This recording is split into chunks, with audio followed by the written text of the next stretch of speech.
अपने मित्र श्री भसीन साहब से। संजीव जी, स्वागत है आपका। निफ्टी मात्र 43 अंक नीचे 14,540 के आसपास। जैसे जैसे बाजार को यह आभास होता है आप हमारे साथ जुड़ने वाले हैं, सारे बेयर्स जो हैं वो दौड़ते हुए दिखते हैं आपको अपनी अपनी गुफाओं में। बताइए क्या रणनीति है आज के लिए? गुड मॉर्निंग शैलेंद्र जी, आपको भी और सारे व्यूअर्स को भी, और सबको हम यही कहते हैं कि बहुत जल्दी सा ये जो निराशा है आशा में बदल जाएगी, नंबर घटने शुरू हो जाएंगे। अगले 2 हफ्ते की बात है, मई एंड में आपको गारंटी करता हूँ 15,200 के पास होंगे अगर निफ्टी, और stocks will be out perform. तो ये समय है अच्छे शेयर लेने का। ऑटोज पे मैं बहुत बुलिश हूँ। जितने नंबर आए हैं ऑलरेडी डिस्काउंटेड है कि मई का भी वीक हो सकता है, but this is the time to put quality stocks in your portfolio. मैं यहाँ एक ट्रेडिंग पिक दूंगा और 3 स्टॉक्स दूंगा जो शैलेंद्र जी जिसमें आपको सिप करना चाहिए। 15 दिन के लिए सिप करेंगे और जून के महीने में, एंड ऑफ मई में, you will be laughing your way. सबसे पहला होएगा एस्कॉर्ट्स, 1120-22 में लीजिए, 1100 या 1090 का स्टॉप लॉस, 1250 का टारगेट।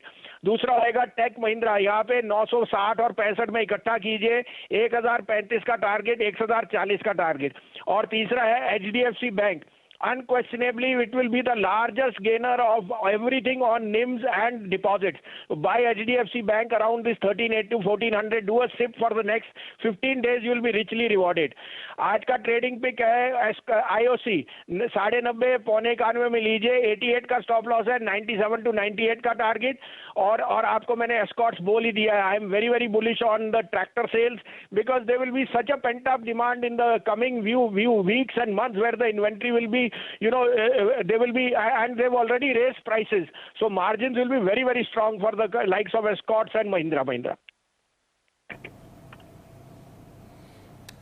चलिए, ये रणनीति आपके सामने आती हुई दिख रही है इन काउंटर्स पर, जहां पर अगले 2 हफ्ते आपको खरीदारी करनी है सिप के ज़रिए। और एक और अच्छी बात यह है भसीन साहब, जैसे ही आप आए तो हरा निशान आपको HCL टेक में आता हुआ दिख रहा है। 7-8 दिन की गिरावट है, अब आपके सामने 901। क्या आपका व्यू इस काउंटर में SIP के लिए चेंज हुआ या अभी भी बरकरार है? बिल्कुल, और आपको मैं देखिए 900 902 में पहले भी कहा था, 920 उसके बाद 1055 बिक गया है, और मैं अभी भी कहता हूँ 1200 का टारगेट होएगा। IT will be the biggest gainer along with large banks and autos, तो इसमें तो कोई दो राय नहीं है। क्वेश्चनेबली उसमें आप ऐड कर लीजिए Tech Mahindra. I think IT में आपने देखा ही नहीं, टेक महिंद्रा का best will come on the telecom verticals. तो मुझे लगता है ये जो 965-60 का आपको एक मौका मिला है, इसमें आपको खड़े पांव 10% की तेजी दिख सकती है इन द नेक्स्ट 3 months.